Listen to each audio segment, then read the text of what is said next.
Okay, I have us back at 8:17, and we'll go ahead and reconvene the San Bruno City Council meeting after having a 5-minute recess. And at this time, we are going to move to item 6, which is a public hearing. And City Clerk. Item 6A, hold a public hearing and adopt the following resolutions. Resolution 1. Resolution adopting the 2020 Urban Water Management Plan is required by the state's water code and instructing staff to submit the final 2020 Urban Water Management Plan to the Department of Water Resources. Resolution 2. Resolution adopting the City of San Bruno Water Shortage Contingency Plan update and instructing staff to submit as part of the final 2020 Urban Water Management Plan to the Department of Water Resources. Thank you for reading both of those, and I'm sorry, I should have seen. Is Council Member Mason with us? Council, there we go. Okay, just wanted to make sure before we continue. We just read the items on the public hearing, and so now we're going to move it into for staff.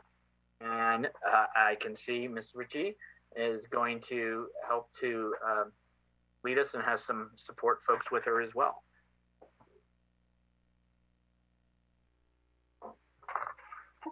Interim Director Ritchie.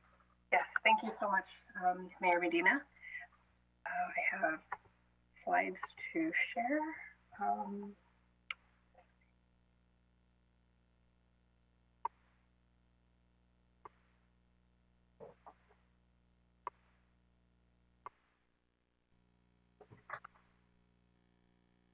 Okay, thank you, Honorable Mayor, Council members, Haywan Ritchie, Interim Public Works Director. The item I have before you tonight is the adoption of resolutions for the 2020 Urban Water Management Plan and Water Shortage Contingency Plan.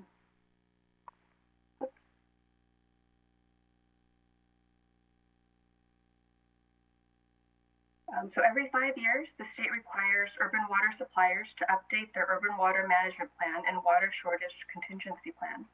Public Works staff and their consultant, West Yost Associates, work together on preparing these plans and are here tonight to hold a public hearing and recommend adoption of the 2020 Urban Water Management Plan and Water Shortage Contingency Plan. At this time, I would like to introduce our consultant, Amy Kwong, with West Yost Associates, who will be presenting a PowerPoint presentation of both plans. West Yost is the city's water engineering consultant.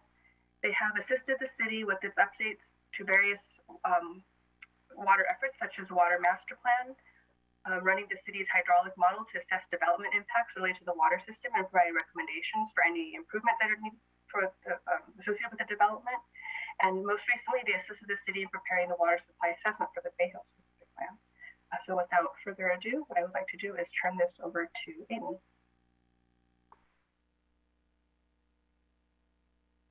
Thanks, Haywan. Let me share my screen.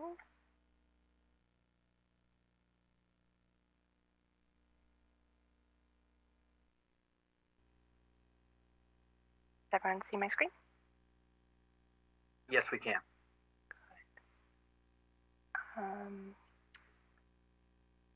Sorry, I wanted to share. Start video. Okay. Well, thank you, Haywan. Good evening, Honorable Mayor and City Council members. This project was started 7 months ago, so City staff and I are very excited to get to this stage and be able to present to the city on their 2020 Urban Water Management Plan and Water Shortage Contingency Plan. So what is an Urban Water Management Plan? So some background on that. Basically, it's a plan that evaluates the city's water supply and water demands through 2045. It's a long-term planning document. It evaluates the availability and the reliability of your water supplies to meet your current and future water demands.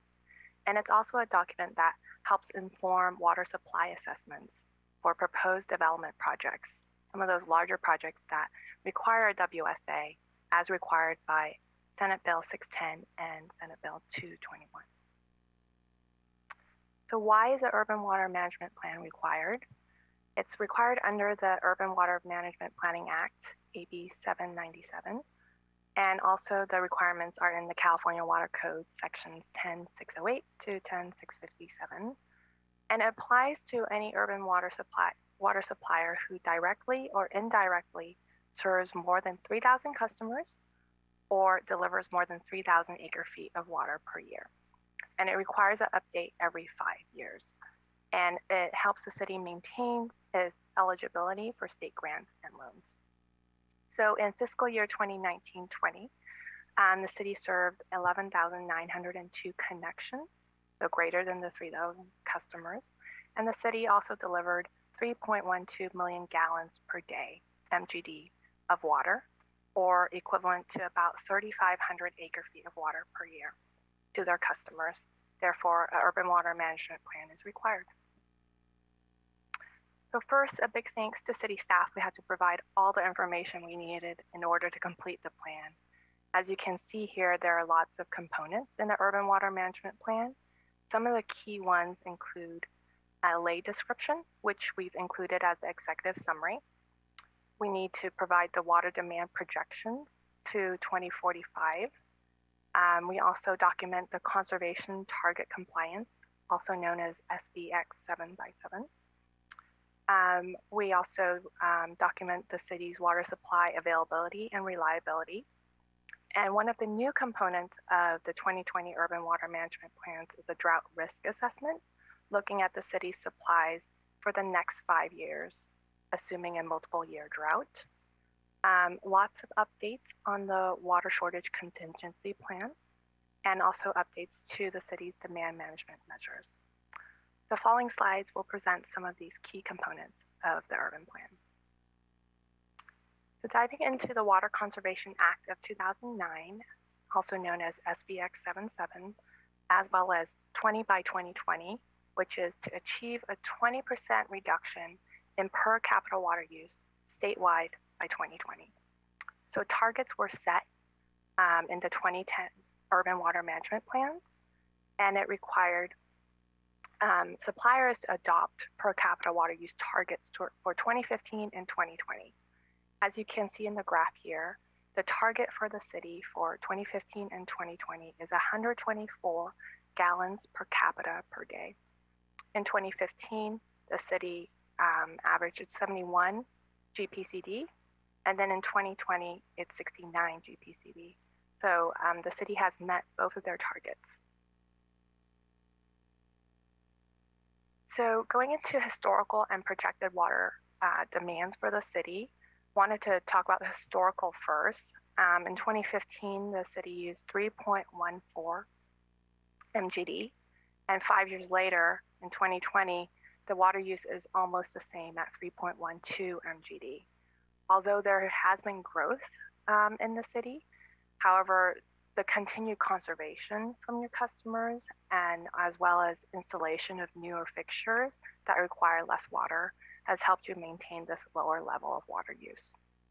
However, in the future, based on planned developments that are coming into the city, there will be growth projected. The assumption for build out is 2040 for the city, and water demands are projected to increase to 4.78 million gallons per day by 2040. These projections are consistent with the city's water master plan that we're also updating. So going to projected water supplies.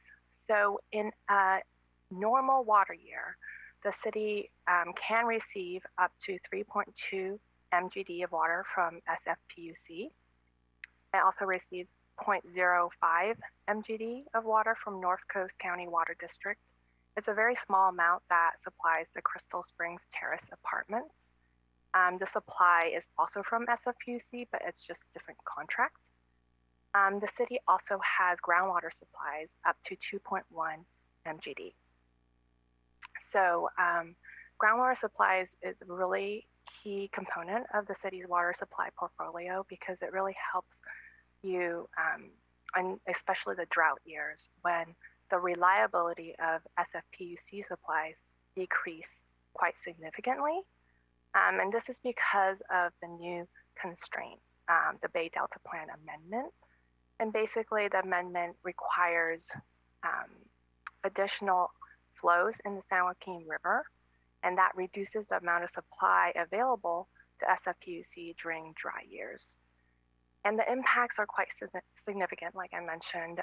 In multiple dry years, it can be more than a 50% cutback possible on your SFPUC supplies. And like I mentioned, this is where your groundwater supplies are really important to balance that reduction. I do want to note that the Bay Delta Plan Amendment comes with a lot of uncertainty right now. There are pending lawsuits, and then a lot of efforts to have the State Water Resources Control Board adopt the voluntary agreement to reduce the amount of unimpaired flows that needs to go to the San Joaquin River. And going to the water shortage contingency plan, this is important because, as you can see, with reduction in supplies, the city needs to have a plan to prepare and respond to water shortages. And the water shortage contingency plan can be used for foreseeable events such as drought or unforeseeable emergencies. We have prepared it as an appendix to the urban water management plan so that it may be updated independently depending on conditions as they change, and which is also why we recommend to adopt it as a separate resolution. We've made updates to the plan so that it conforms to the state's standard water shortage stages. There's now 6 standard stages, and one of the stages needs to address a supply reduction greater than 50%. And there's also new requirements for annual water supply and demand assessments. So in summary, what does the Urban Water Management Plan say about supplies through 2045? So the urban plan demonstrates that supplies can meet your existing and projected water demands during your normal years through 2045. During your single dry years, the city may experience a water shortage between 5 to 19% starting in 2035. When we look at multiple dry years, such as a 5-year dry period, the city may experience a water shortage between 2 to 24% starting in 2030. I do want to note that these are compared to your projected growth demand, so it does include the projected growth and build-out demands. So these shortages are because of some of the growth. But for reference, I do want to note that the city achieved a 20% conservation during the last 2012 to 2016 drought. So although the shortfalls are significant cutbacks from SFPUC due to the Bay Delta Plan, we are planning for that, the worst case, in this 2020 urban plan. But because of uncertainty, if we look at, the other bookend, if we didn't have the Bay Delta Plan, there wouldn't really be any supply shortfalls, nearly eliminated, and it'll be close to like 1% shortage in the 4th and 5th dry years, in the later years of a 5-year drought. Obviously, we can't plan for that. We're going to plan, for the worst case scenario, just like what SFPUC is showing in their urban plan. But we do update these plans every 5 years. So we will know how Bay Delta Plan is implemented 5 years from now. So in the event of projected shortfall, the city can implement its water shortage contingency plan between stages 1 to 3 to address any of the shortfalls that we've projected. So some public outreach and key dates. Prior to the city council meeting, we've provided 60-day notices to the county, surrounding agencies, BOSCA, and other stakeholders. October 11th, the notice of public hearing to the city, county, and public were provided. And between October 11th and October 22nd was the public review period. We needed a 14-day minimum. There were also 2 notices in the local newspaper. Today, we're having the public hearing. We're going to ask City Council to consider adopting the Urban Water Management Plan and the Water Shortage Contingency Plan. And within 30 days of adoption, the documents need to be submitted to DWR, as well as the State Library, County, and made available for public review. So proposed action items for today is to conduct a public hearing for both plans and consider adoption of the 2020 Urban Water Management Plan and Water Shortage Contingency Plan.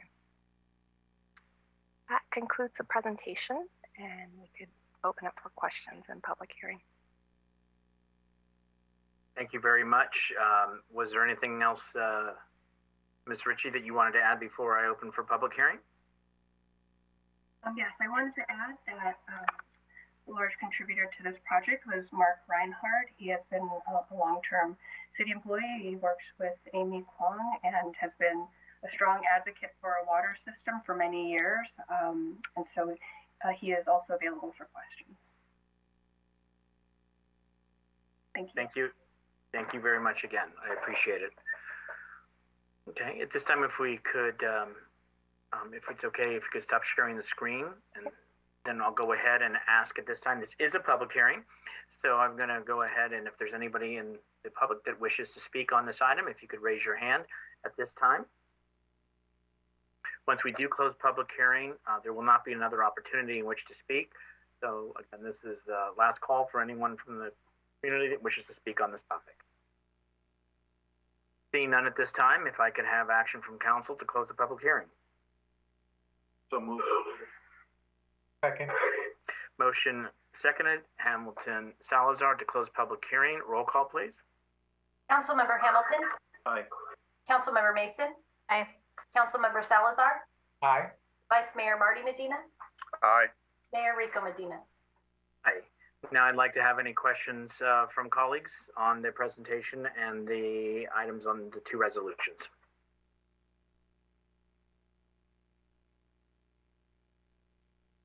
If there are no questions at this time on those two items, Vice Mayor Medina.